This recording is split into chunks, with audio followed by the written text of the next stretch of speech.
The manor loomed like a headstone against the storm-bruised sky. Elena's fingers were numb where they clutched the iron gate, her breath forming pale ghosts in the October air.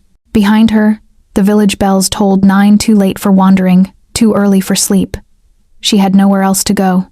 The boarding house had turned her out that morning when the coin ran dry, and the hospital had dismissed her from her apprenticeship 3 days prior. Inappropriate emotional attachment to dying patients, the matron had written in her dismissal letter. She pushed the gate. It swung open without resistance, silent as sin. The gravel path crunched beneath her worn boots. Overhead, lightning sketched the spires of Thornhaven in silver, revealing broken gargoyles and windows dark as closed eyes. No smoke rose from the chimneys. No lamp burned in any room. Yet someone had advertised for a nurse. She'd seen the notice herself, pinned to the church door in faded ink. Needed, caretaker for invalid, child. Room and board provided. Inquire at Thornhaven after sunset. After sunset, she should have questioned that. The door stood ajar. Elena hesitated on the threshold, her heart beat loud in her ears. Through the gap, she glimpsed a hall of black marble, a staircase that curved upward into shadow. The air that drifted out smelled of beeswax and something older, stone and silence, and the faint metallic tang of rain on iron. Hello? Her voice vanished into the dark. I've come about the position. No answer, only the whisper of wind through empty rooms. She should leave. Every instinct Elena possessed, the same instincts that had made her hold dying hands when other nurses turned away, that had taught her to read fear in a patient's eyes, screamed at her to run. But the alternative was the street, the cold, the slow starvation that came for women with no family and no prospects. Elena stepped inside. The door closed behind her with a sound like a coffin lid. Candles ignited along the walls, dozens of them, all at once, their flames motionless despite the draft. Elena spun, her back pressed to the door, watching the hallway illuminate itself in stages. The marble floor gleamed like black water. Portraits lined the walls, their subjects rendered in such exquisite detail that their eyes seemed to track her movement. All of them shared the same aristocratic features: sharp cheekbones, pale skin, mouths that suggested cruelty and beauty in equal measure. At the far end of the hall, another door stood open. Through it, she glimpsed a spiral staircase ascending into darkness. You came. Elena's heart stopped. The voice emerged from everywhere and nowhere, soft, male, layered with an accent she couldn't place. Old-fashioned. As though the speaker had learned English when it was a different language entirely. Yes. She forced steadiness into her tone. The advertisement. I'm a trained nurse. Well, I was training to be one. I can help with your daughter. Silence stretched. Then, can you sing? The question was so unexpected that Elena answered honestly. Yes. My mother taught me. Before she stopped. Yes. Then go upstairs. The third door on the right. She has been waiting. The voice faded, leaving only the sound of Elena's breathing and the distant rumble of thunder. She wanted to ask who she was speaking to, where he was, why he remained hidden. But the candles flickered, and she remembered the empty streets behind her, the dismissed letter in her pocket, the hollow ache in her stomach. She climbed. The staircase seemed to spiral forever, each step worn smooth by centuries of footfalls. The walls here were bare stone, weeping with moisture, and the temperature dropped with each turn. By the time Elena reached the landing, her breath plumed white. 3 doors faced her, all closed, all identical, all carved with symbols she didn't recognize. Third on the right. She turned the handle. The room beyond was a child's chamber, suspended in time. A canopy bed draped in white silk dominated the space, its curtains drawn back to reveal a small figure lying motionless beneath the covers. Toys sat arranged on shelves, a porcelain doll, a wooden horse, a music box shaped like a swan, but everything was covered in a fine layer of dust, as though no one had touched anything in decades. Elena approached the bed, her nursing instincts overriding her fear. The girl couldn't have been more than 7 years old. Her hair spread across the pillow in waves of midnight silk, her skin so pale it seemed translucent in the candlelight. She wore a nightgown of ivory lace, her small hands folded across her chest. Beautiful, lifeless, not breathing. Elena's fingers found the girl's wrist. No pulse. The skin was cool, not cold, but not warm either. A temperature that belonged to neither the living nor the dead. She sleeps, the voice said, and Elena gasped, spinning toward the doorway. A man stood in the threshold. No, not a man. Something that wore the shape of one. He was tall, dressed in black that seemed to absorb the light rather than reflect it. His face was a study in contrasts, brutally beautiful, with features carved by a master's hand, high cheekbones, a mouth that could speak poetry or pronounce execution, eyes the color of frozen silver. His hair fell past his shoulders, dark as the space between stars, but it was his stillness that betrayed him. The absolute absence of movement, no breath, no fidget, no unconscious shift of weight. He stood like a statue waiting to wake. "You're her father." Elena's voice emerged steadier than she felt. "I am." He didn't cross the threshold. "And you are Elena Thorne, lately of Street Catherine's Hospital, orphaned at 16, dismissed for caring too much." His gaze moved over her like a physical touch. "They called you soft-hearted, unsuited for the profession. How do you know?" "I know everything that occurs within 10 miles of Thornhaven." He inclined, his head slightly. "I am Lucian Ashford, lord of this house and the lands surrounding it, and I am offering you employment." Elena's hands clenched at her sides. "Your daughter, she's not sick, is she?" "No." Something flickered across his perfect features, grief, ancient and vast. "She is cursed." The word hung in the air between them like smoke. "Cursed," Elena repeated. "I don't believe in, you will." Lucien's voice dropped to barely above a whisper. "She has slept for 93 years. I have tried healers, mystics, priests. Nothing wakes her. But 3 nights ago, I heard singing in the village square, a woman's voice. Yours." His eyes met hers, and Elena felt pinned by their intensity. "You were singing to a beggar child who wept, a lullaby. And for the first time in nearly a century, my daughter moved. Her fingers twitched, her eyelids fluttered." Elena's throat tightened. "That's not possible." Yet it occurred. Lucien took one step into the room, and every candle, flame bent away from him as if in deference or fear.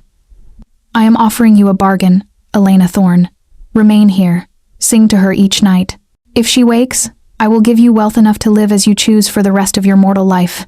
If she does not," he paused, "you will at least have shelter, safety, and purpose. And if I refuse," his smile was terrible and sad, "then I will compel you to forget this conversation, and you will return to the streets. By dawn, you will be dead of exposure or worse. This is not a kind world for women alone." The truth of it cut deeper than any threat. Elena looked at the sleeping child, at the dust-covered toys, at the father who had watched his daughter lie motionless for longer than Elena had been alive. Nursing had taught her to recognize grief. This man, this creature, wore it like a second skin. "I'll stay," she whispered. "I'll try." Lucien's expression didn't change, but something eased in the set of his shoulders. "You will have the room, adjoining hers. Meals will be provided. You may explore the manor freely, but do not enter the east wing or the cellars. And Elena," his gaze locked with hers, "never attempt to leave after sunset." "Why not?" "Because I am not the only monster in these woods, and I am the only one who will restrain himself." Before she could respond, he turned and glided from the room, the door closing silently behind him. Elena stood alone with the sleeping child, her heart hammering against her ribs. Through the window, lightning illuminated the twisted forest that surrounded Thornhaven, trees like skeletal fingers reaching toward the storm. She moved to the bedside, lowered herself into the chair positioned there, and took the girl's cold hand in hers. Then, softly, she began to sing, the lullaby her mother had taught her, words in a language half forgotten, a melody that spoke of stars and safety, and the promise that darkness would pass. Her voice trembled at first, then steadied.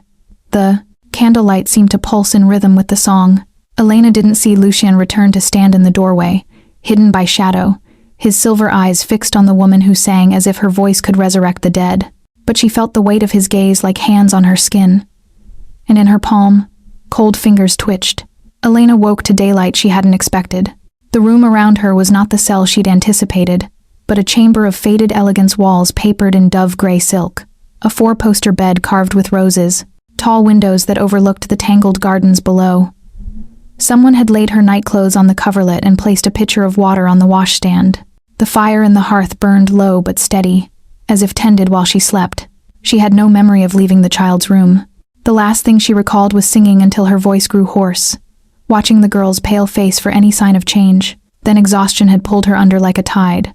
Now morning sun slanted through the glass, catching dust motes in its amber light. Elena rose, her muscles stiff from sleeping in the chair she must have been carried from. Her worn dress lay across a trunk, cleaned and pressed. Beside it sat a gown of simple blue wool new, tailored to her measurements, though she couldn't imagine how. Unease prickled along her spine. She dressed quickly in the blue wool, braided her hair, and opened the door. The corridor beyond was empty. In daylight, Thornhaven revealed itself as a place caught between grandeur and decay. Persian carpets worn to threads, portraits whose paint had cracked and darkened, chandeliers draped in cobwebs, but everything was clean. No dust on the banister, no grime on the windows. As if invisible hands maintained the manor in anticipation of a return to glory that would never come. Elena found the child's room by memory. She eased the door open. Lucien sat beside the bed. He hadn't moved from the position she'd seen him take in her mind's eye spine. Straight, hands clasped loosely in his lap, gaze fixed on his daughter's face. But in daylight, filtered through heavy curtains, he looked different, more human. The harsh beauty of his features softened by the play of shadow and gold, the silver of his eyes dimmed to something almost warm. Then he turned his head, and the illusion shattered. No mortal could hold that still. No living man could have skin that pale, unmarked by sun or age or time. His gaze moved over her with the weight of centuries behind it. You slept well. It wasn't a question. Did you carry me to my room? Elena kept her voice steady. I did. You collapsed after the 3rd hour. I could not allow you to develop a chill. He looked back at his daughter. She moved again. While you sang, her fingers curled around yours. Elena's breath caught. That's a significant response. It means there's brain activity, awareness at some level. If we continue, you believe she can wake. Lucien's tone carried no hope, only observation. You believe in the science you were taught. I believe in what I've seen. Elena moved closer to the bed, studying the child's face. In daylight, the girl looked even more unreal skin, like porcelain. Lashes like brushstrokes of ink against her cheeks. But you're right. This isn't a natural sleep. No child could survive 93 years without food or water. So tell me the truth. What is she? Human. The word emerged like gravel. Or she was. Before. Elena waited. Lucien rose from his chair with a fluid grace that made her step back instinctively. He moved to the window, his silhouette outlined against the gray light beyond the curtains. Her name is Isolde, my daughter, my only child. His voice dropped. I turned her when she was 7 years old because she was dying, and I was too much a coward to let her go. The confession hung between them, stark and terrible. Turned, Elena repeated. You mean you made her like you? A vampire. Lucien spoke the word without inflection. Yes. I fed her my blood. I held her as she died her human death and woke into eternity. He turned, and the desolation in his eyes made Elena's throat tighten. But she never woke. The transformation took her into sleep, and she has remained there ever since, neither living nor dead. Trapped, Elena's mind raced, trying to reconcile the evidence before her with the superstitions she'd dismissed as fairy tales. But she'd seen him appear from nowhere, felt the unnatural cold of Isolde's skin, watched candles ignite without flame. Why does my singing affect her? I don't know. Lucien's hands clenched at his sides. I have spent a century searching for answers, but the creature who cursed our bloodline died before I could force the truth from him. All I know is that Isolde stirs when she hears your voice, and that is more than she has done for any other. Then I'll continue. Elena met his gaze. Every night, until she wakes or until we understand why it doesn't work. Something shifted in Lucien's expression, surprise perhaps, or the ghost of gratitude. You are not afraid. I'm terrified. Elena's voice remained level. But I've spent 3 years watching people die. I'd rather spend my time trying to wake one back to life, even if it means. She gestured at the room, at him. Even if it means this. Lucien studied her in silence. Then he inclined his head, a gesture that belonged to a different century. You will need to eat. The kitchen has been stocked. I cannot share meals with you, but you will not want for anything. Can't or won't, both. His mouth curved without humor. Food tastes of ash to my kind. We consume only one thing, and I will not make you watch. Elena's pulse kicked. The village. Those stories about exsanguinated livestock are true, but I take only what I need, and I kill nothing that cannot be spared. Lucien moved toward the door, pausing at the threshold. You may explore Thornhaven during daylight, but as the sun sets, You will return to these rooms, for your own protection. From what? From me. He didn't look back. I am ancient enough to manage restraint. But you smell of life, Elena Thorne, of warm blood and mortality. And at night, when the hunger wakes, I am less civilized. He left before she could respond. Elena stood alone with the sleeping child, her heart a drum against her ribs.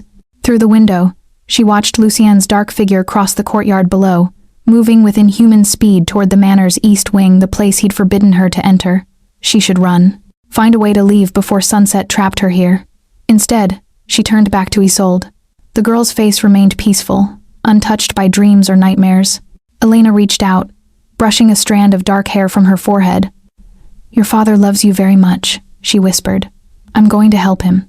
I'm going to help you both. And somewhere deep in the forbidden wing, Lucien heard those words and closed his eyes, ancient grief carving new lines into his ageless face. The library stole Elena's breath. She'd found it by accident, following the sound of wind through a broken window on the manor's second floor.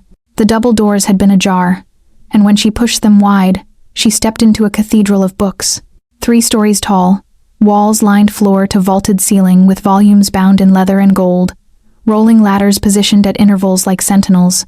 Dust motes swirled in the shafts of afternoon light that pierced the gloom, and the air tasted of old paper and secrets. Elena moved between the shelves, trailing her fingers along spines.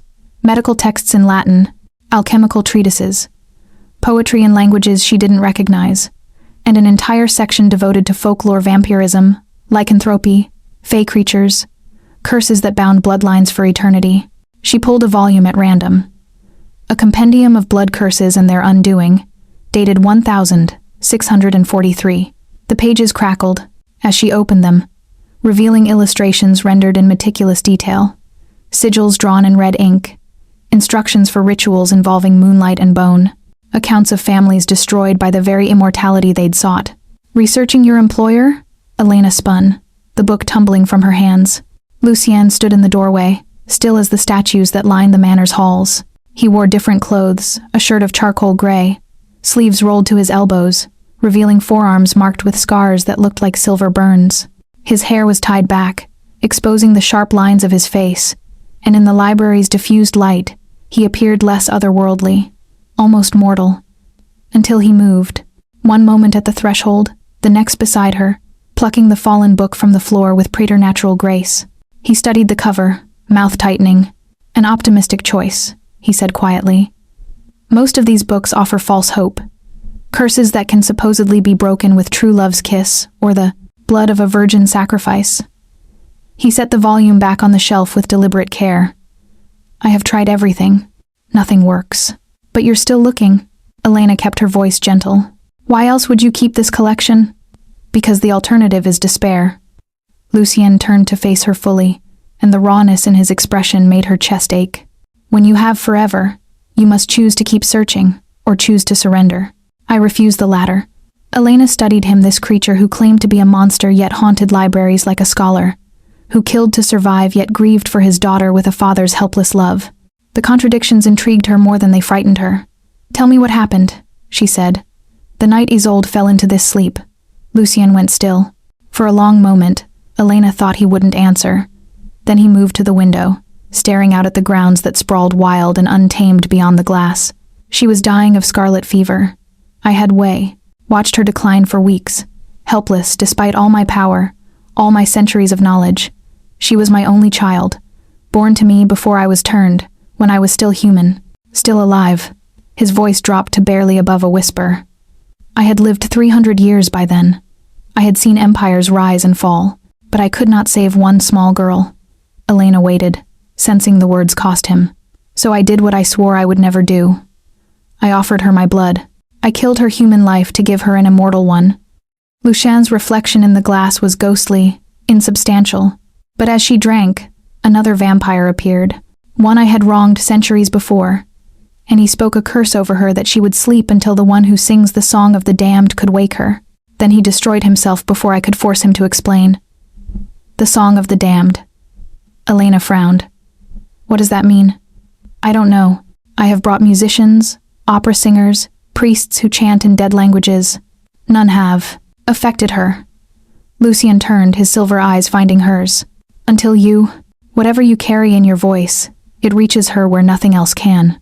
Elena's mind worked through the puzzle. My mother taught me that lullaby. She said it came from her grandmother, passed down through generations. I don't even know all the words, some are in a language I've never heard anywhere else. Lucien went very still. Sing it. Now. The command in his voice made her bristle, but curiosity overcame pride. Elena closed her eyes, reaching for the melody. The words came slowly, emerging from some deep well of memory. Sleep, little shadow, where moonlight won't follow. Sleep, little shadow, where death cannot go. In the spaces between breath and forever, in the silence where spirits bestow grace to the damned ones who walk in the hollow, peace to the cursed ones we loved long ago. Her voice trailed off. When she opened her eyes, Lucien stood inches away, his face transformed by an emotion she couldn't name. That is it, he breathed. That is the song. The language, it's Old Enochian. A tongue spoken by the first vampires, those who made compacts with death itself. His hand rose as if to touch her face, then dropped. How do you carry this? What are you, Elena Thorne? I'm nobody, just a dismissed nurse with a talent for lullabies. But doubt crept into her voice. My mother never spoke of where our family came from. She was found as a child, abandoned on the steps of a convent. No name, no history. Lucien's gaze intensified. There were orders of women once, centuries ago, bloodlines trained to sing the old songs, to bind and unbind curses through voice alone. They called themselves the Silent Choir. Most were hunted to extinction by those who feared their power. He stepped closer, his presence overwhelming despite the careful distance he maintained. If your lineage traces back to them, you are not simply a nurse. You are the key. Elena's heart hammered. The key. To what? To saving her, to breaking the curse, to giving Isolde her life back. Lucien's voice roughened. But it will require more than singing. The old magic demands sacrifice, blood, pain, perhaps your life itself. The words should have sent her running. Instead, Elena found herself asking, what do I need to do? Lucien's expression shifted, surprise, giving way to something darker, more possessive. You would risk yourself for a child you've never met? I've watched children die. Elena held his gaze. I've held their hands as they left this world, sung to them so they wouldn't be afraid. If I can actually save one, give her back to someone who loves her. She lifted her chin. Yes, I would risk myself. For a long moment, Lucien simply stared at her. Then he turned away, his hand braced against the bookshelf as if he needed the support. You are either very brave or very foolish, he said roughly, and I cannot decide which frightens me more. Why would my bravery frighten you? Because it makes me want to protect you, and that is a dangerous thing to want. Lucien looked back at her over his shoulder, his eyes burning with an intensity that stole her breath. Go to her now. Sing until you cannot sing anymore. I will research what I know of the old rituals. We begin in earnest tomorrow night. Elena nodded, moving toward the door. But at the threshold, she paused. Lucien? Yes? Thank you. For trusting me. His laugh was bitter and brief. Trust is earned. What I have given you is desperation. But when she met his eyes again, she saw something else there. Something fragile and fierce. But perhaps, Elena Thorne, you are teaching me to hope again. She left him alone among his books, the library growing darker as afternoon bled into evening. And as Elena climbed the stairs to Isolde's room, she didn't see Lucien sink into a chair, his face buried in his hands, the centuries-old grief finally cracking open to reveal the man still trapped, inside the monster. The ritual required her blood. Lucien had explained it at sunset, his voice clinical, as he laid out the ancient texts on Isolde's bedside table.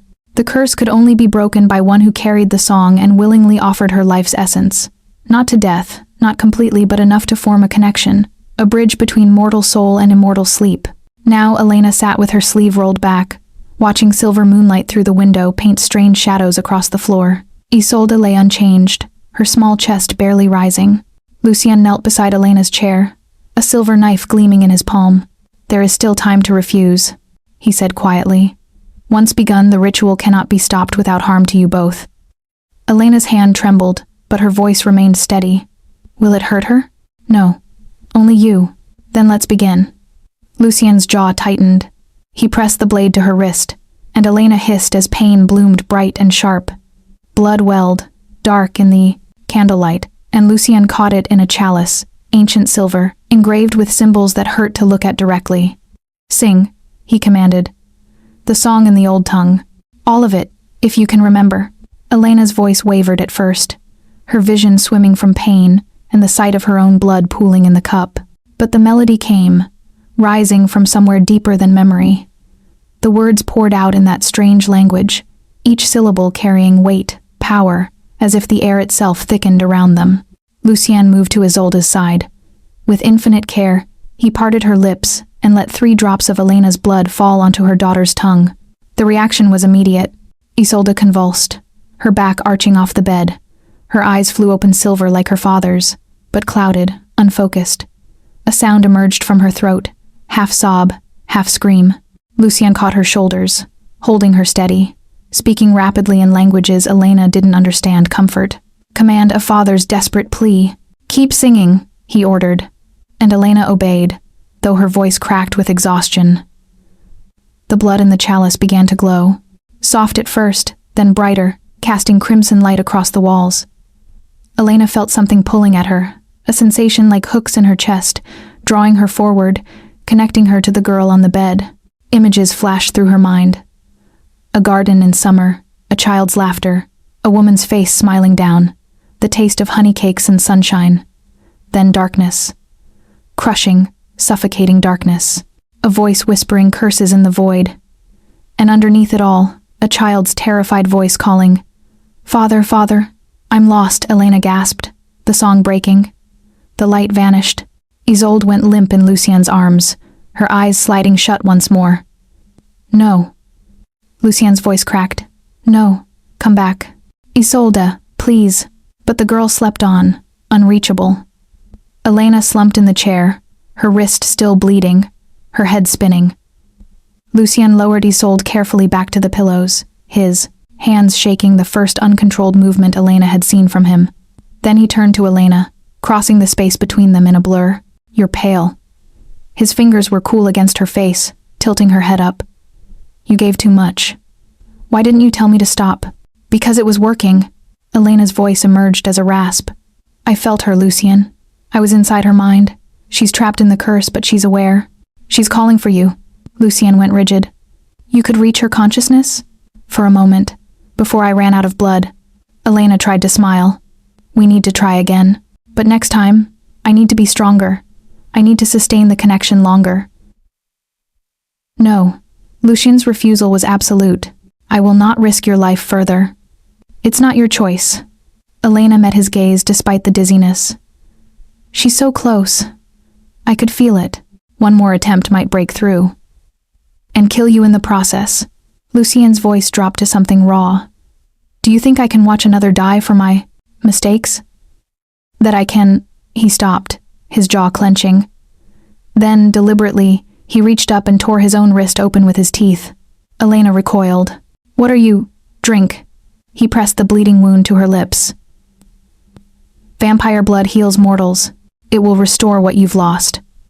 Elena tried to turn away, but Lucien's other hand cradled the back of her head, gentle but implacable. "Please, I cannot bear to see you suffer for my daughter's sake."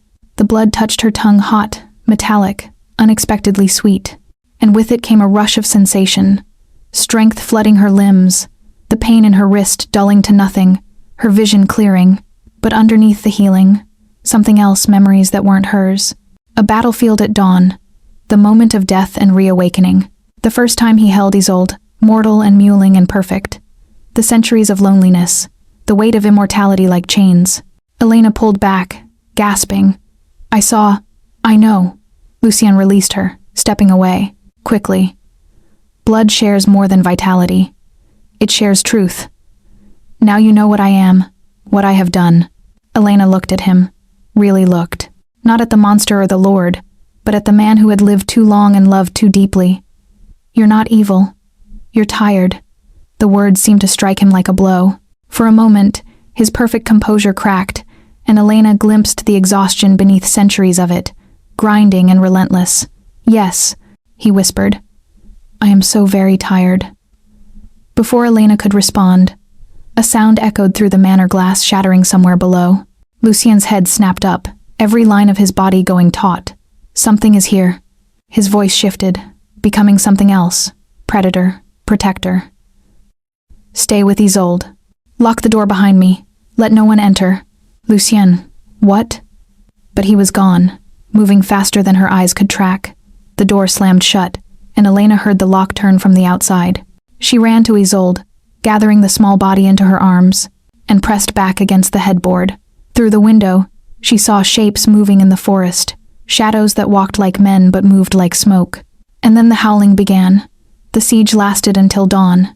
Elena huddled with Isolde through the endless night, listening to sounds that made her blood freeze, snarls, impacts, something heavy repeatedly thrown against stone.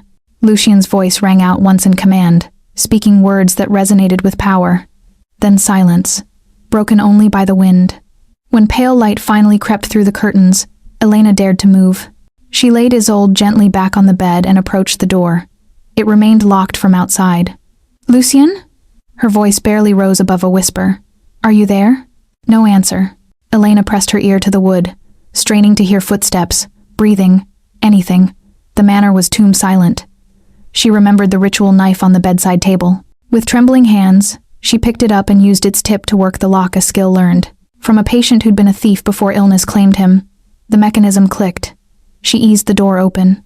The corridor was dark despite the approaching dawn, as if shadows clung to the walls with deliberate persistence. Elena crept forward, the knife clutched in her fist. At the top of the main staircase, she stopped. The entrance hall below looked like a battlefield. Furniture overturned, tapestries torn, the marble floor scorched in patterns that suggested fire or lightning.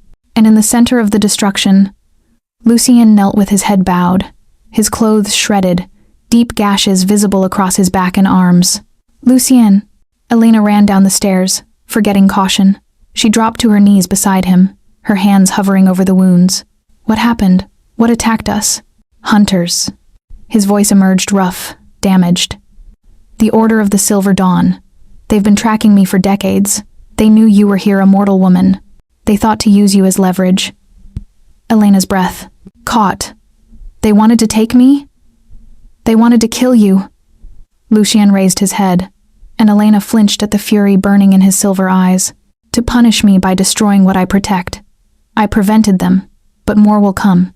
They always do. The wounds across his back were closing even as she watched, flesh knitting with unnatural speed. But some, those that gleamed with a silver residue, remained raw. Silver, Elena murmured, understanding. The legends are true. Most legends are. Lucien shifted, wincing. It burns us, scars us permanently. These will never fully heal. Elena found cloth among the ruins and dampened it at a fallen water pitcher.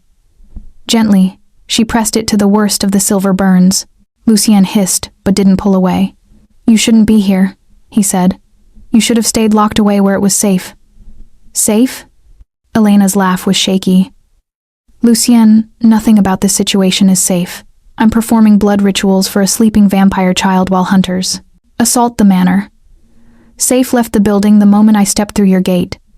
Despite everything, his mouth curved slightly. A fair point. They sat in silence while Elena cleaned his wounds. This close, she could see details she'd missed before, the faint scars that marred his otherwise perfect skin, evidence of battles fought across centuries. One curved along his throat like a necklace. Another crossed his collarbone. Each one a story of survival. How old are you really? She asked quietly. 463 years.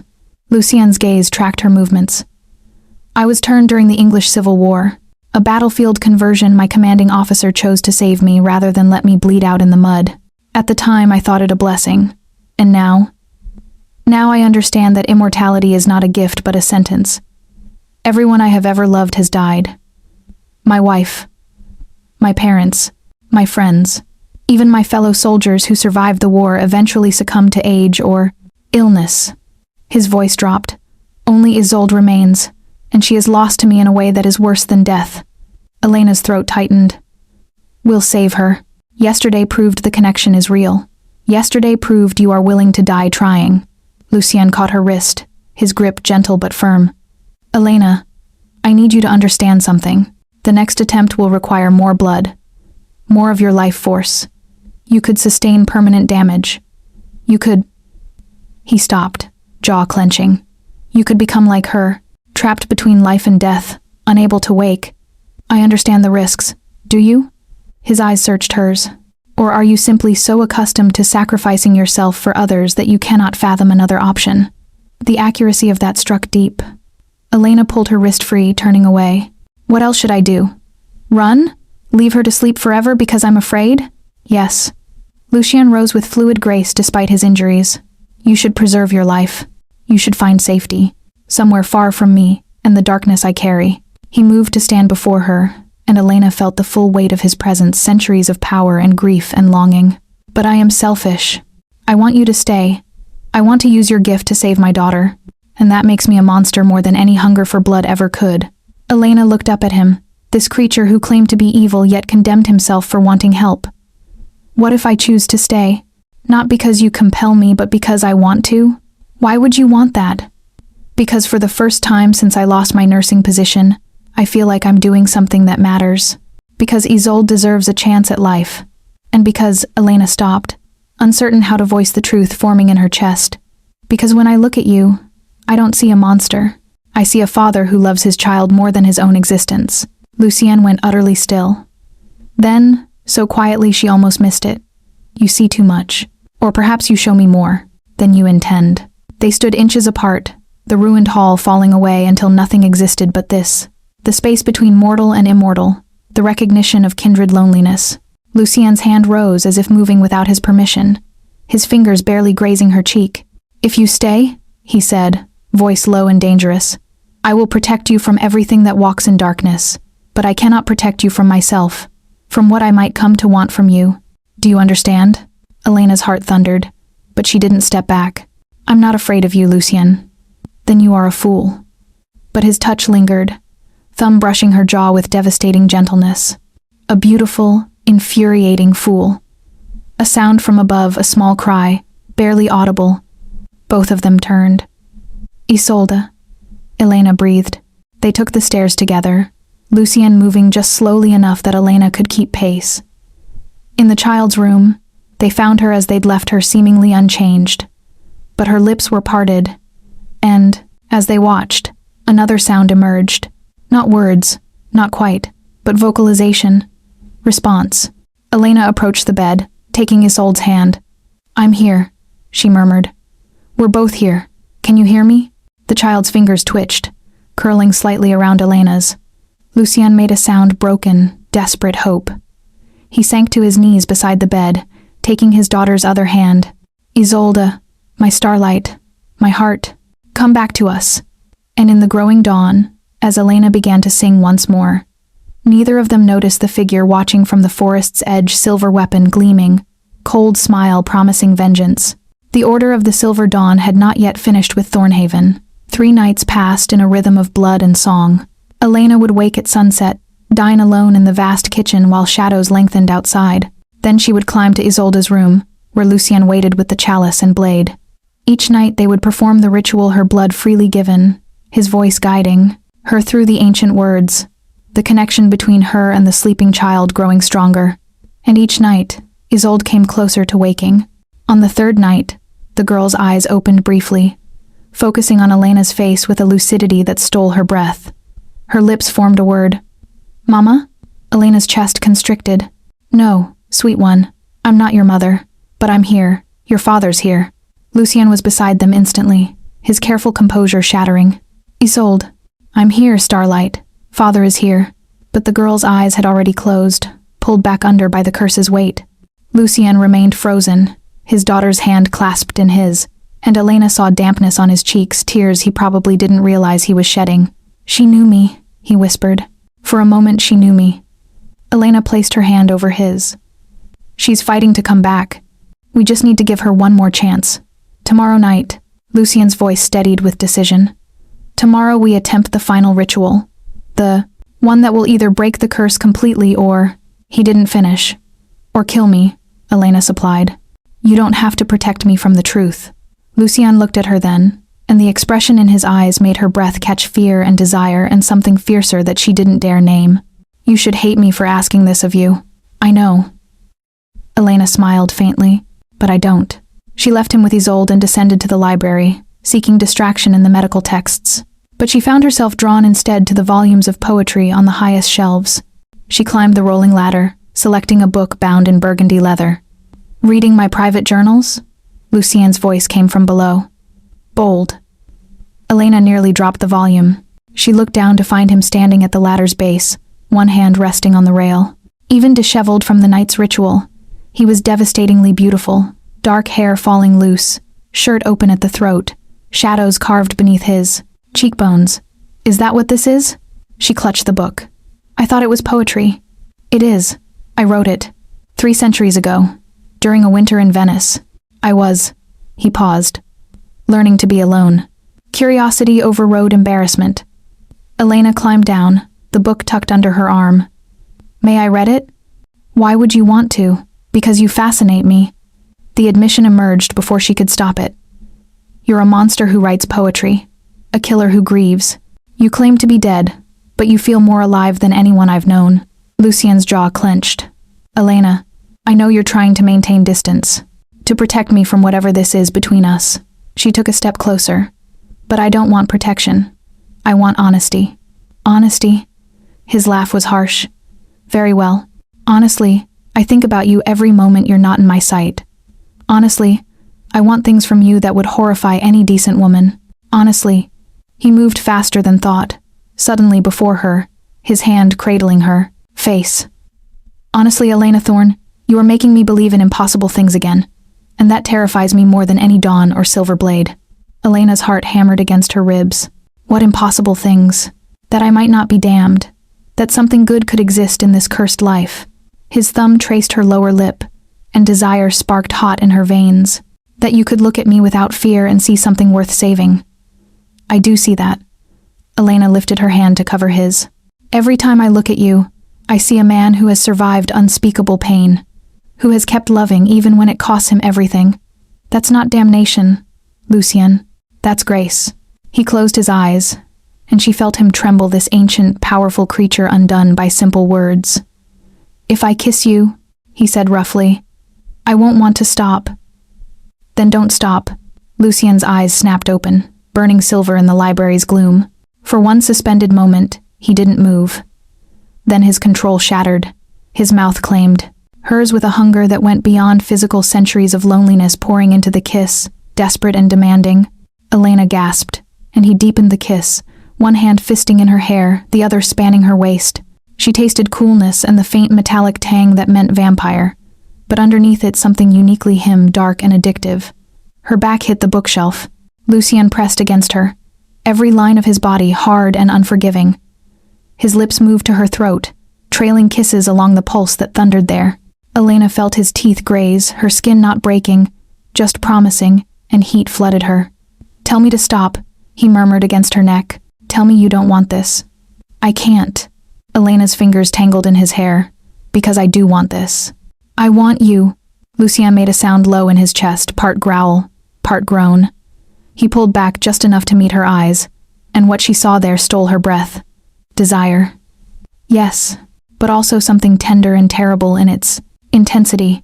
"If we do this," he said carefully, "if I claim you in even this small way, I will never be able to let you go. The bond between vampire and willing lover is not easily broken. You would be mine, Elena, and I would be yours. Do you understand what that means?" "No." Elena smiled, breathless. "But I want to learn." Lucien's answering smile was fierce and beautiful.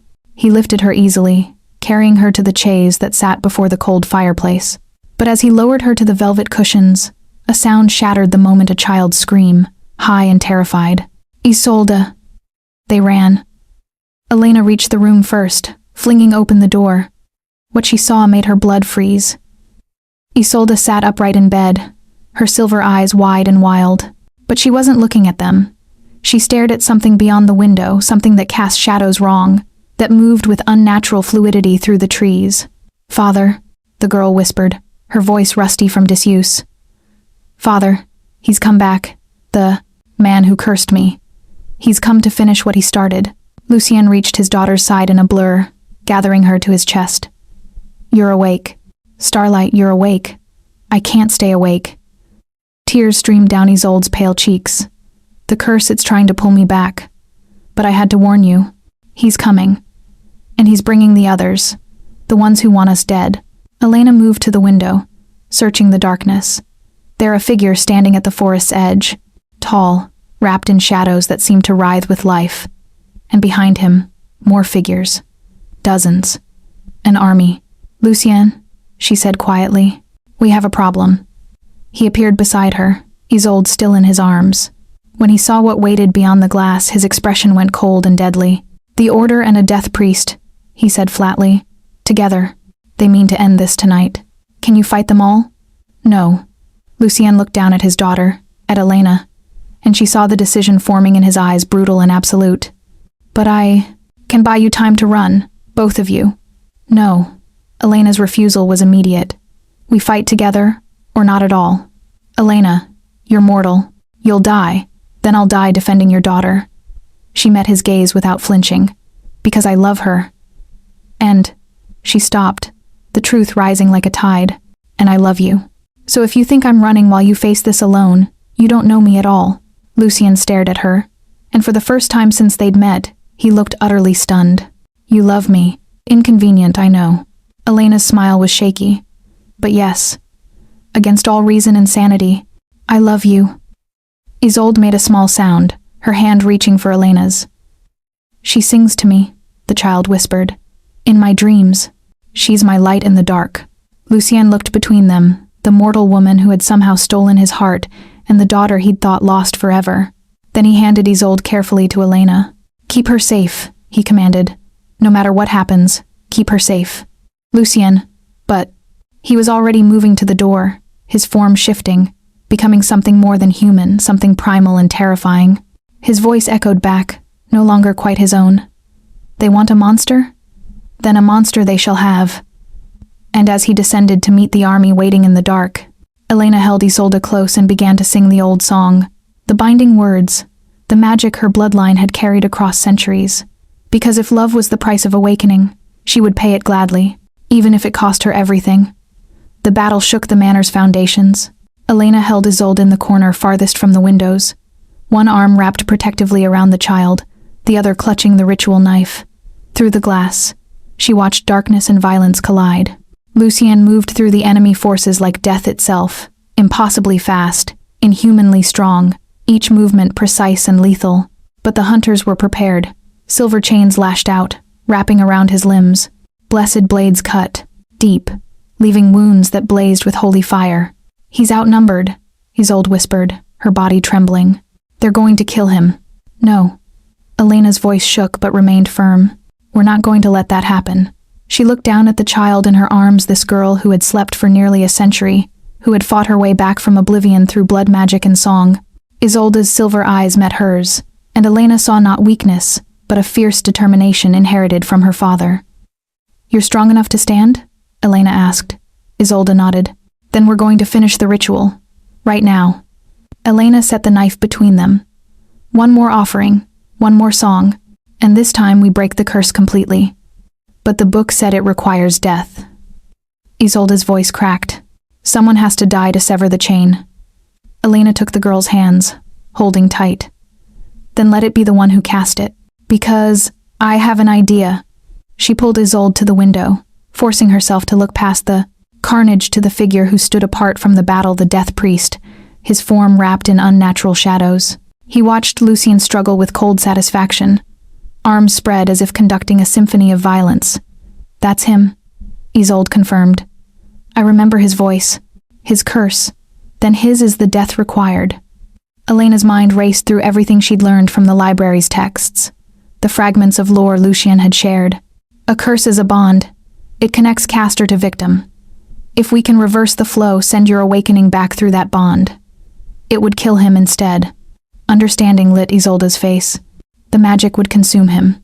Exactly. Elena pulled the child away from the window, positioning her back on the bed. But we need to do it now. While he's focused on the battle. While he's connected to his magic. Isolde lay back without argument, her small hands folded over her chest like a corpse awaiting burial. What do I do? Trust me. And stay awake no matter. What? Elena took up the knife, pressing its edge to her already scarred wrist. Fresh blood welled, and she let it drip into the chalice. More this time enough that darkness crept at the edges of her vision. But she pushed through, beginning the song. The words came easier now, each syllable settling into her bones as if they'd always belonged there. The language of the first vampires, the tongue that commanded death and defied it. The chalice began to glow with that familiar crimson light. But this time, Elena didn't offer the blood to Isolde's lips. Instead, she poured it in a circle around the bed, sealing them both within. The boundary flared bright as dawn, and through the window, she saw the death priest's head snap up. He'd felt it. The ritual's power. He began moving toward the manor. "Elena." Isolde's voice was frightened. "He's coming." "Good." Elena's voice steadied even as her body weakened. She climbed onto the bed beside Isolde, taking the child's hand. "Because when he enters this circle, we're going to send everything back to him. Your sleep, your curse, your 93 years of imprisonment. All of it." The window shattered inward. The death priest flowed through on a tide of shadow. His face revealed for the first time ancient beyond measure. Skin like parchment stretched over bone, eyes black as graves. "Clever girl," he hissed, his voice like stone grinding on stone. "But you cannot," Elena sang. Not the lullaby this time, but something else, words that poured from her throat in a torrent, harsh and commanding. The language of binding, of breaking, of justice long delayed. The blood circle erupted into flame, scarlet fire that didn't burn but pulled, dragged, reaching for the death priest with hungry intent. He screamed, his shadows writhing as the magic caught him. Elena felt Isolde's hand tighten in hers as the child sat up, her silver eyes blazing with light. "This is my awakening," Isolde said, and her voice rang with power, not her own, the power of a bloodline that predated nations, that had bargained with death and won. "And you will claim no more souls, Death Speaker. Your time is ended." The curse reversed. Elena felt it like a physical thing, darkness pouring out of Isolde in a torrent, racing back through the bond that had held her captive. The death priest convulsed, his ancient body unable to contain the returning magic. His scream cut off abruptly as shadows consumed him from within. Then silence, absolute and ringing. The death priest's form crumbled to ash, scattering on the wind that rushed through the broken window. The crimson fire faded, and Isolde collapsed backward, gasping for air she'd rarely needed for a century. Elena caught her, pulling the child close even as her own vision tunneled. "You're free," she whispered. "You're really free." "Elena?" Isolde's voice was small, frightened. "Elena, you're so cold." Elena tried to answer, but darkness swallowed her whole. She woke to coolness. Against her lips, the taste of copper and eternity. "Drink." Lucien's voice, rough with command, and something like desperation. "Elena, drink." She swallowed reflexively. Vampire blood, his blood poured strength back into her hollowed frame. The terrible weakness receded, replaced by that strange vitality she'd felt before. Elena's eyes fluttered open to find Lucien's face above hers, streaked with ash and blood, his silver eyes wild. "There you are," he breathed. "Don't ever frighten me like that again." "Did it work?" Elena's voice emerged as a rasp. "Is she? I'm here." Isolde appeared at Lucien's shoulder, her face alight with wonder. "I'm awake. Really awake. And Father says I don't have to sleep again unless I want to." Elena's eyes burned with tears. "You're safe. Both of you. The hunters fled when their priest died," Lucien said, helping Elena sit upright. They were still in Isolde's room, but dawn light crept through the shattered window, weak and pale but undeniably real. "The curse is broken. My daughter is free. And you—" He cupped her face with infinite gentleness. "You gave us everything. I gave what was needed." Elena leaned into his touch. "No more than that." Isolde climbed onto the bed beside them, curling into Elena's side like she'd done it 1,000 times. "You're my family now," the child declared. "You woke me. That makes you mine." Elena looked at Lucien over his daughter's head, question in her eyes. He smiled a true smile, unguarded and transformative. "Vampire bonds are forged through blood and choice. You've given both. If you'll accept us, if you'll stay." He paused, and she saw vulnerability there, raw and real. "If you'll have me, Elena Thorne, I will spend eternity proving myself worthy of your love." Elena's heart threatened to crack wide open. "I don't need eternity." I just need you. Then you'll have me. Lucien leaned forward, pressing his forehead to hers. For as long as your mortal life or beyond it, if you choose that path someday. Whatever you want, I will give. Isolde made a pleased sound, snuggling deeper into Elena's embrace. Does this mean we can have breakfast together now? Real breakfast, not just watching you eat while I sleep? Laughter bubbled up bright and unexpected and beautiful.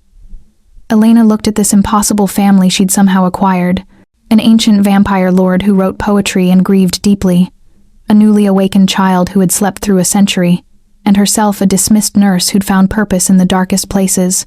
Yes, she said, pressing a kiss to Isolde's hair, then turning to capture Lucien's mouth in a kiss that promised forever, however they defined it. We can have breakfast together. We can have everything together.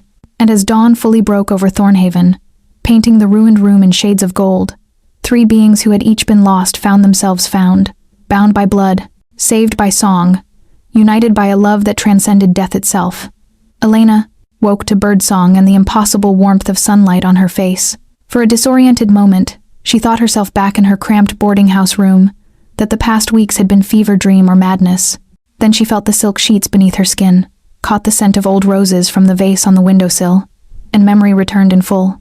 Thornhaven, Lucien, Isolde, the curse, broken, the hunters, scattered, and the question that had hung unspoken between them since that dawn 2 weeks ago. What comes next? Elena rose, pulling on the robe of midnight blue velvet that had appeared in her wardrobe, one of many gifts Lucien had provided without acknowledging. She moved to the window overlooking the gardens, where restoration had already begun. The wild tangles were being coaxed back into structured beauty, as if the manor itself was awakening from its own long sleep. In the courtyard below, Isolde played. The child moved with tentative grace, relearning movement after decades of stillness. She bent to examine a flower, then straightened as her father approached. Lucien swept her up, spinning her in a circle that made her laugh, the sound bright as bells in the morning air.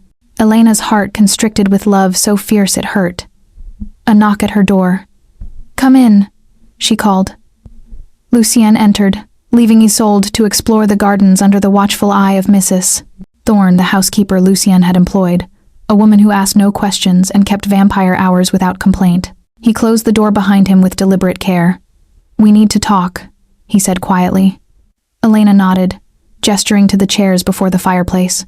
They sat, and for a long moment, neither spoke.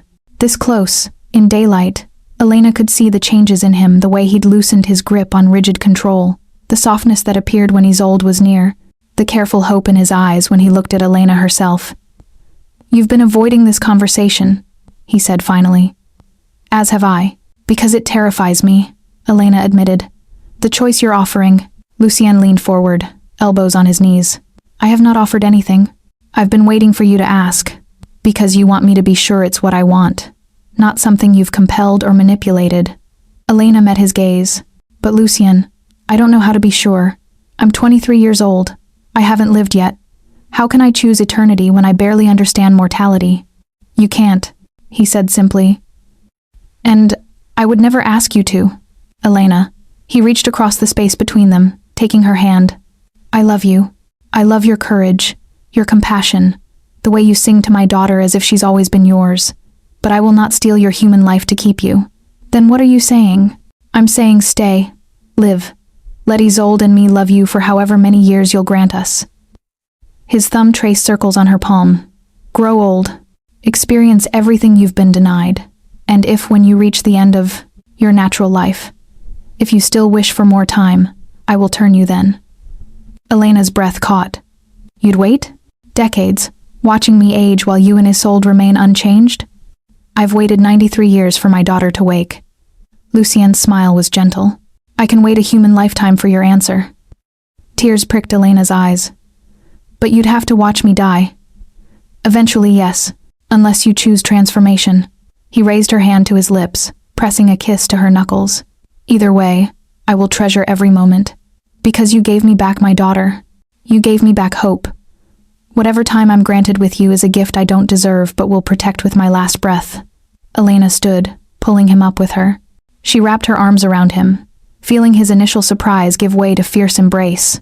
Against his chest she spoke her truth. I don't know if I want eternity, but I know I want more time to decide.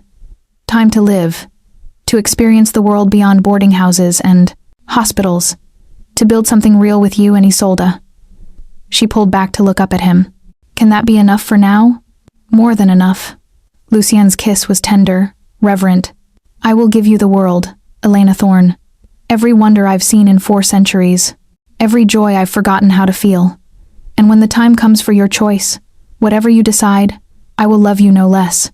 A commotion below Isolde's delighted shriek. They moved to the window together to see the child chasing a butterfly through the newly cleared paths, her laughter echoing off stone walls that had been silent too long. She needs a mother, Elena murmured. Or something like one. She needs you, Lucien corrected. As do I. Elena leaned into his side, and they stood watching their daughter reclaim a childhood interrupted. Then you have me, for as long as this life lasts. And perhaps beyond? Perhaps. Elena smiled up at him. Ask me again in 50 years.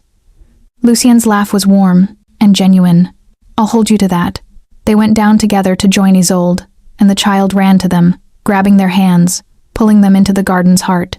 And as they walked beneath arches overgrown with roses, the 3 of them bound by blood and choice and a love that had conquered death, Elena felt something she'd never expected to feel again. Home. 6 months passed in a rhythm Elena had never imagined could exist. Days spent teaching Isolde. The child had nearly a century of history to catch up on, and Elena proved surprisingly adept at translating the modern world's complexities into terms a Victorian child could grasp. Evenings filled with music, Elena's voice blending with the pianoforte Lucien played with haunting skill. Nights when Isolde slept naturally, a miracle still fresh enough to bring tears, and Elena and Lucien would walk the grounds, talking of everything and nothing. But lately, dreams had begun disturbing Elena's sleep. Not nightmares exactly, memories that weren't hers. Voices speaking in that ancient tongue, teaching her words she shouldn't know. Visions of women in gray robes, their throats scarred with symbols, singing in unison as they bound creatures far older than Lucien. The silent choir.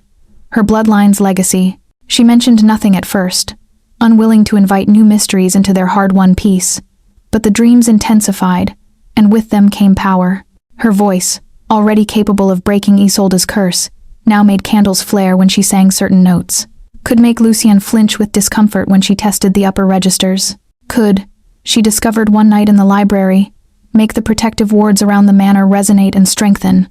You're growing into your inheritance, Lucien said when she finally confessed. They stood in the library where everything had begun, him leaning against the shelves, her pacing before the cold fireplace. The magic in your blood is awakening. I don't want magic. I want a normal life. You bound yourself to vampires. His smile was wry. Normal was forfeited the moment you walked through my gate.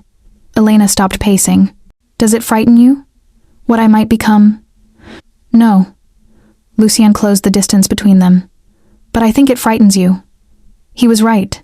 The dreams showed her what the silent choir had been: women who could command death itself, who balanced the scales between mortal and immortal, who paid for their power with isolation and sacrifice.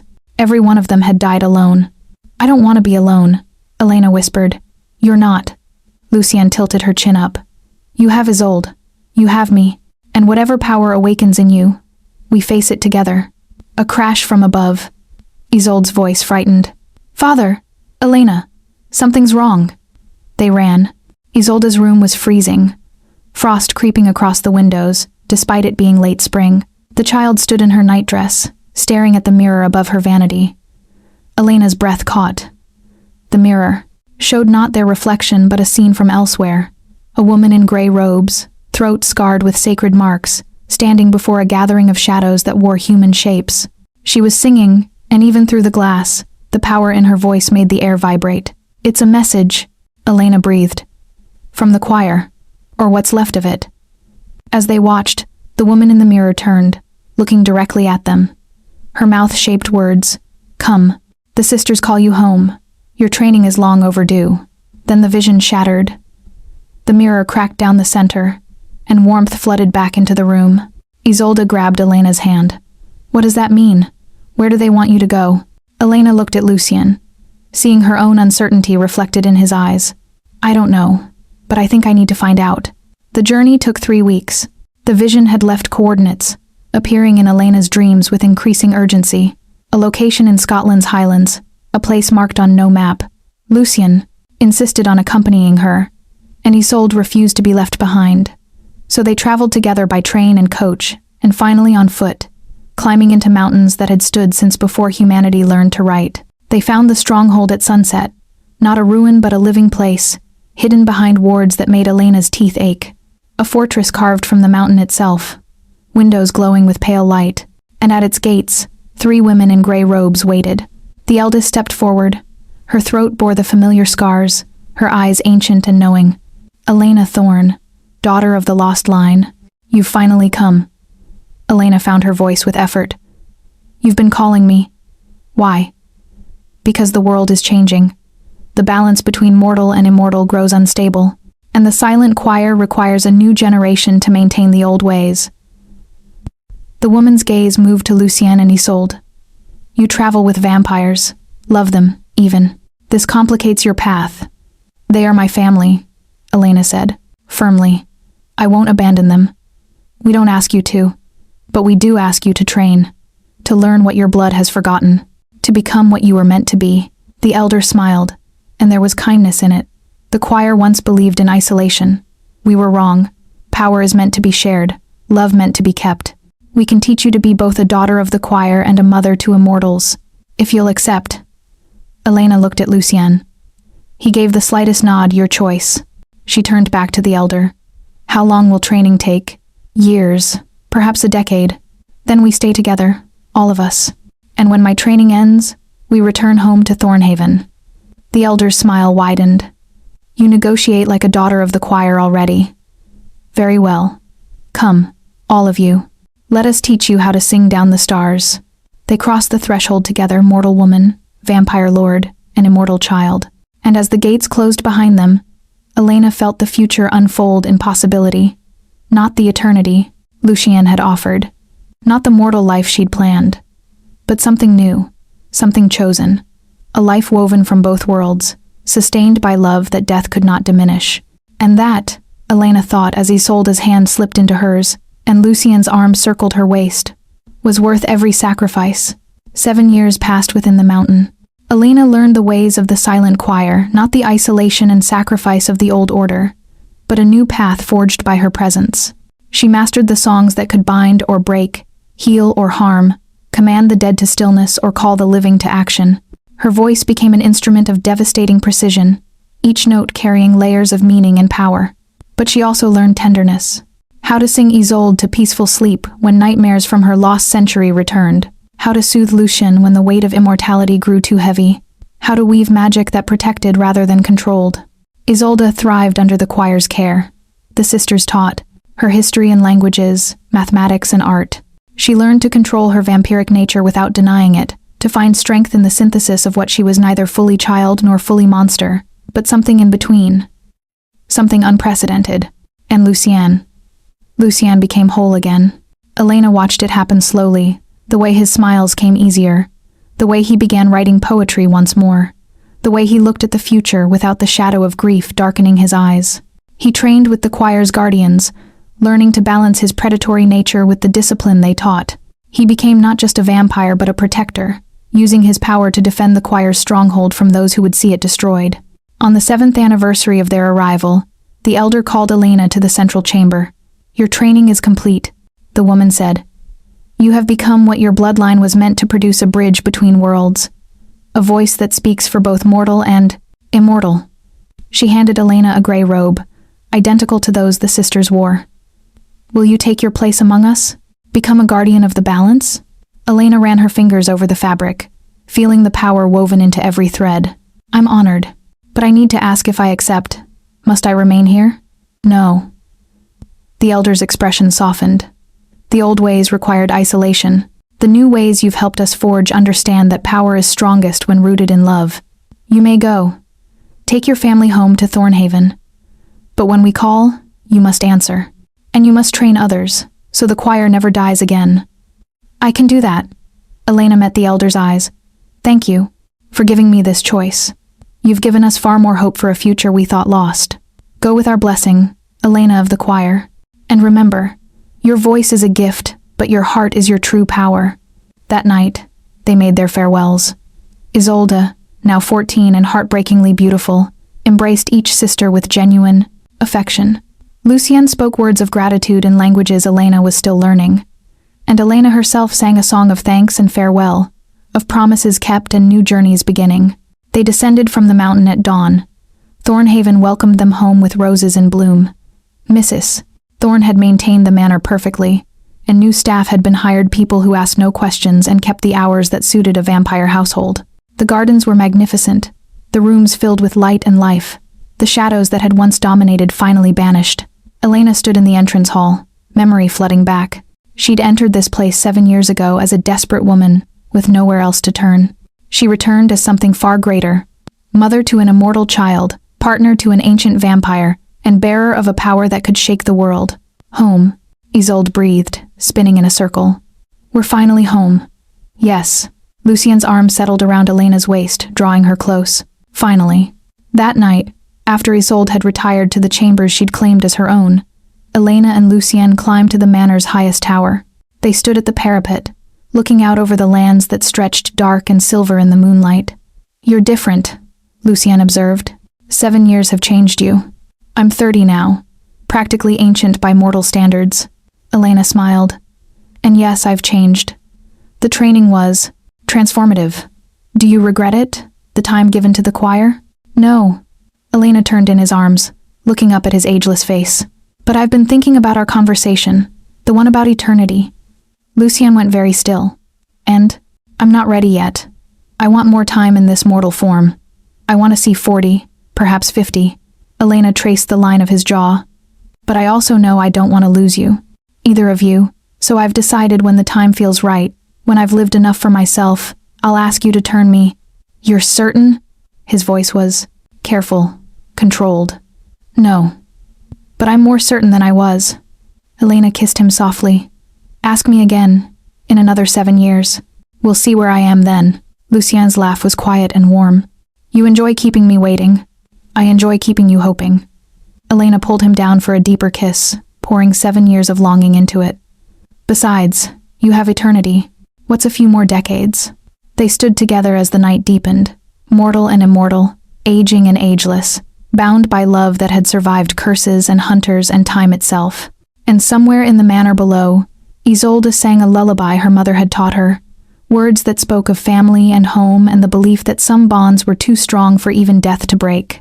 17 years after first crossing Thornhaven's threshold, Elena Thorn made her choice. She was 40 years old. Threads of silver wound through her dark hair, and lines of experience marked her face, laugh lines at her eyes, a furrow between her brows from years of study. Her hands bore the calluses of a healer and the scars of rituals performed. She had lived fully, traveling the world with her unusual family, training others for the silent choir, watching Isolde grow into a remarkable young woman who walked confidently between mortality and immortality. She had experienced joy and sorrow, triumph and loss. She had buried Mrs. Thorn with genuine grief and officiated at weddings of those she'd taught. She had written 3 books on the intersection of medicine and ancient magic. She had loved deeply and been loved in return, and she was ready. "You're certain?" Lucienne said it as statement, not question. They stood in the library where so much had begun, moonlight painting them in silver. He looked exactly as he had 17 years ago, ageless, beautiful, eternally fixed at the moment of his turning. "I'm certain." Elena's voice carried no doubt. "I've lived my mortal life, experienced everything I wanted to, and I'm ready for more again. Eternity with you and Isolde. If the offer still stands." "Elena." His composure cracked slightly. "Once done, this cannot be undone. You'll be bound to night and blood and hunger forever. I know." She moved into his arms. "And I choose it anyway. Choose you. Choose us." Isolde appeared in the doorway, now looking 21, though chronologically she was over 110 years old. "Mother, is it time?" The word still made Elena's heart soar. Isolde had begun calling her that 5 years ago, and Elena had wept the first time. Now it felt natural, right? They were family in every way that mattered. "Yes, Starlight," Elena said, using Lucien's endearment. "It's time." They performed the ritual at midnight in Isolde's room, the place where everything had changed. Elena lay on the same bed where Isolde had slept for 93 years, her pulse steady despite her fear. Lucien knelt beside her, ancient and powerful and utterly vulnerable in his love for her. "Are you afraid?" he asked softly. "Terrified," Elena admitted. "But not of you, of losing myself, of becoming something I don't recognize. You won't." Isolde took her hand. "I'll be here when you wake, we both will, and we'll help you remember who you are." Lucien's kiss was gentle, reverent. "I love you, Elena Thorne, in this life and the next. Whatever you become, I will love you still." "Then do it." Elena smiled up at him. "Give me forever." His bite was swift and sure, fangs piercing the pulse at her throat. Pain flared bright, then faded into something else, a euphoria that sang through her veins, pulling her down into darkness shot with stars. She felt her heartbeat slowing, her lungs forgetting to breathe, the mortal shell she'd worn for 40 years finally falling away. Then Lucien's wrist at her lips, blood hot and coppery and carrying the weight of centuries. "Drink," he commanded. "Come back to us." Elena drank. The transformation was agony and ecstasy intertwined every cell, rewriting itself, every sense amplifying, every limit of mortality burning away. She felt her heart stop, restart, then settle into a rhythm too slow for human life. Felt strength flood her muscles, her bones hardening, her senses expanding until she could hear the rustle of wings in the forest, smell the roses blooming a mile away, see every mote of dust dancing in the moonlight, and then stillness, absolute and perfect. Elena opened her eyes. The world had transformed, colors deeper, sounds sharper, every detail achingly vivid, but most striking was the hunger, a gnawing emptiness that demanded filling. "It's all right." Lucien's voice washed over her, calming. "The first hunger is always the worst. We'll teach you to manage it." Elena sat up slowly, marveling at the ease of movement, the absence of the small pains that had begun accumulating with age. She looked at her hands, the calluses remained, but the age spots had vanished, the skin smooth and pale as marble. "How do you feel?" Isolde asked, and Elena heard layers in her daughter's voice she'd never caught before. Nervousness, hope, love. "Powerful," Elena breathed. "Hungry, and strangely at peace." She turned to Lucien, really seeing him for the first time through vampire senses. He was radiant, every detail heartbreaking in its perfection. "Is this how you've seen me? All these years? More beautiful than words could capture." Lucien pulled her close. "Welcome to eternity, my love." They remained together until dawn threatened. Then Lucien showed her the chambers he'd prepared, windowless and deep beneath the manor, safe from the sun that would destroy her now. As they descended, Elena felt no fear, only anticipation for the endless nights ahead. She was Elena Thorne, wife to a vampire lord, mother to an immortal daughter, daughter of the silent choir, and now, finally, she was whole. Forever had just begun. 100 years later, Elena stood at the same tower parapet where she'd once contemplated mortality. The world had changed, Thornhaven had changed, but the fundamentals remained: love, family, purpose. Isolde had found a partner of her own, a mortal woman named Claire, who had chosen transformation 5 years into their relationship. They lived in the manor's east wing, which had been renovated and filled with light and laughter. The wing Lucien had once forbidden Elena to enter now rang with joy. The silent choir had flourished under Elena's guidance. Dozens of women and some men now trained in the old magic, their voices maintaining the balance between mortal and immortal. The world knew them as mediators, peacekeepers, those who could walk between light and dark without judgment. And Lucien remained constant. Her love, her partner, the vampire who had given her everything by first giving her choice. "Nostalgic?" he asked, appearing beside her with the silence of centuries. "Reflective," Elena corrected. She leaned into his embrace, marveling that after 100 years of immortality, his touch still sent desire racing through her. "Thinking about that first night, when I was a desperate woman with nowhere to go. And now you're an ancient vampire with a manor full of family and students." Lucien pressed a kiss to her temple. "Quite the transformation." "Indeed," Elena smiled. "Do you regret it? Any of it?" "Never." His answer was immediate and fierce. "You gave me back my daughter. You gave me a reason to embrace eternity rather than endure it. You transformed Thornhaven from a tomb into a home." He turned her to face him fully. Elena of Thornhaven, of the silent choir. Of my heart I would live through every battle, every curse, every century of loneliness again if it meant finding you at the end. Tears she could still shed despite her transformation gathered in Elena's eyes. We built something beautiful, didn't we? We did. Lucien kissed her, deep and claiming. And we have forever to continue. Building. From below. Isolde's voice called up. Mother. Father.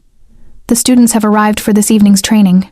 And someone's trying to bind a vampire without proper containment again. Elena and Lucien shared a look, part exasperation, part fondness. Duty calls, Elena said. They descended together, vampire lord and lady of the choir, partners in eternity. The manor welcomed them with warmth and light, its halls filled with voices singing songs old and new. And as Elena began the evening's instruction, Lucien watched from the shadows, with love evident in every line of his ageless face. They had found each other in darkness, built a home from curses and blood and impossible love. And now, 100 years into forever, they remained bound by choice, sustained by hope, united in a love that would outlast the stars themselves.